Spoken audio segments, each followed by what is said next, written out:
घर का बंटवारा। अरे विनोद, तूने हलवाई को सारा सामान तो दे दिया है ना? अक्षय की शादी में कोई कमी नहीं रहनी चाहिए। आखिर सबसे छोटा भाई है तुम सबका।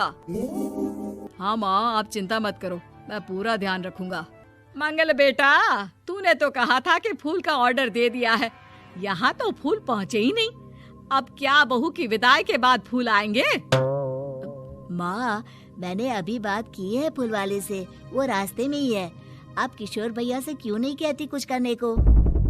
किशोर पहले ही मेरे बताए काम कर रहा है।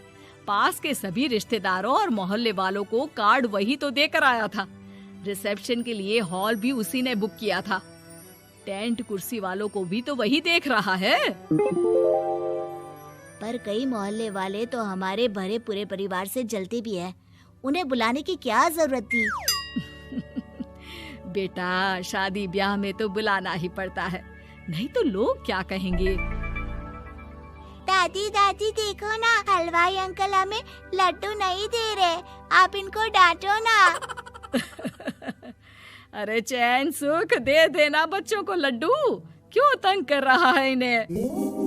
बीबी जी, मैं कहाँ मना कर रहा हूँ, लेकिन लड्डू बनते ही ये बच्चे उठा उठा कर खा लेते हैं। अरे मैं तो इन्हें थाल में रख के परोस भी नहीं पा रहा।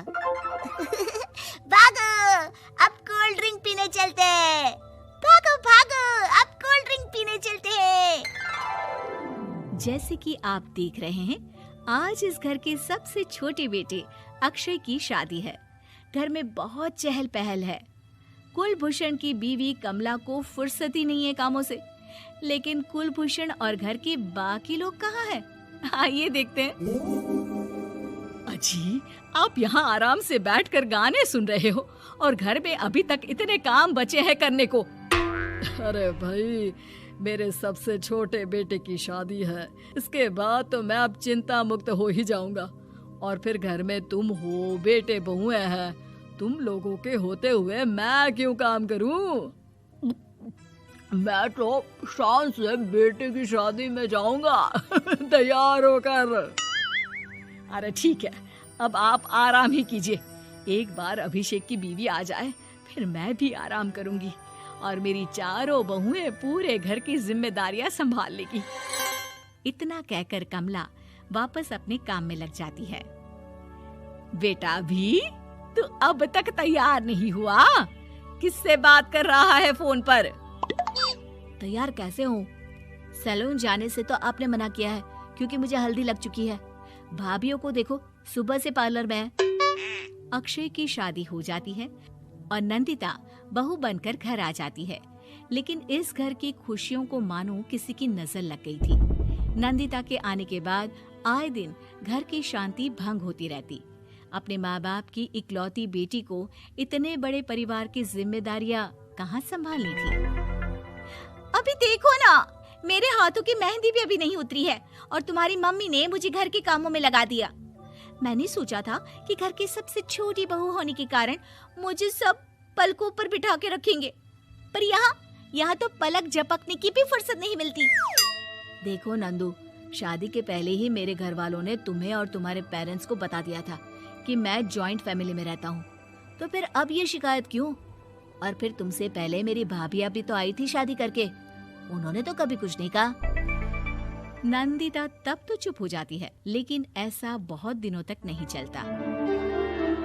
अरे नंदिता, माँ बाबूजी की दवाई का टाइम हो गया है, उन्हें दवाई दिलाओ और उसके बाद सबके लिए नाश्ता बना देना। पर भाभी, मैं तो अभी अपना फेवरेट सीरियल देख रही हूँ।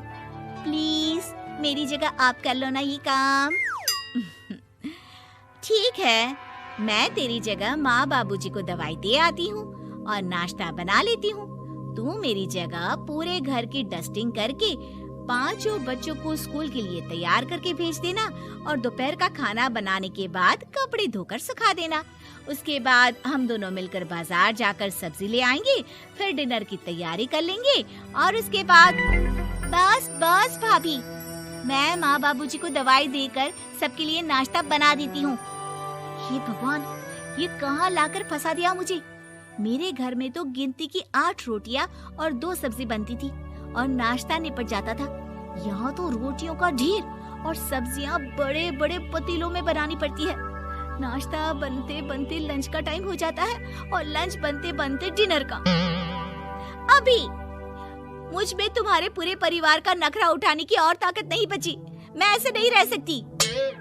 अरे तो क्या चाहती हो तुम? मुझे अलग रहना है बस। तो ठीक है, हम कल ही शिफ्ट हो जाएंगे किराए के घर में। इतना बड़ा घर होते हुए हम किराए पे क्यों रहेंगे? ना जी ना, घर में ही दीवार खड़ी करो अपने हिस्से के आगे। घर के साथ साथ घर की खुशियों में भी दीवार खींच जाती है। ऐसे ही कई महीने बीत जाते हैं और नंदिता माँ बन जाती है। बच्चे के आने से अभिषेक के कंधों पर खर्चों का बोझ आ पड़ता है। अभिषेक का बोझ कम करने के लिए नंदिता भी पार्ट टाइम जॉब कर लेती है, लेकिन इससे उसके सर पर नौकरी, घर और बच्चे की जिम्मेदारी बढ़ जाती है। नंदिता, ये क्या है? तुमने घर भी ठीक से साफ नहीं किया, ना ही मेरे कपड़े धुले हैं। चिंटू के बाल भी कटवाने जाना था, देखो उसके बाल कितने बढ़ गए हैं। अरे करती क्या हो पूरा दिन तुम? मैं करती क्या हूँ? तुम्हारा नाश्ता और लंच बनाने के बाद चिंटू को डे केयर सेंटर पर छोड़ कर आती हूँ, फिर खुद ऑफिस जाती हूँ।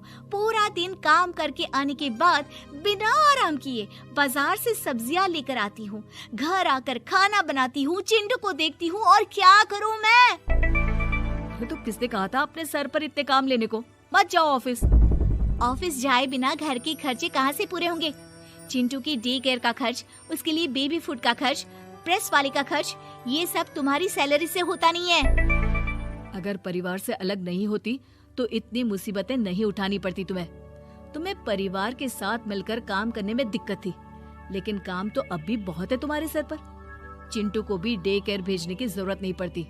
उसको गोद में खिलाने के लिए दादा दादी और घर के सभी बड़े होते।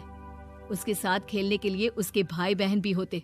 मेरे तीनों बड़े भाइयों के बच्चे भी बड़े हुए हैं, लेकिन बिना महंगा बेबी फूड खाए, क्योंकि मेरी माँ और भाभियाँ बहुत अच्छे से जानती है कि बच्चे को क्या खिलाना चाहिए। बिजली के बिल जैसे खर्चे भी सब मिलकर बांट लेते थे।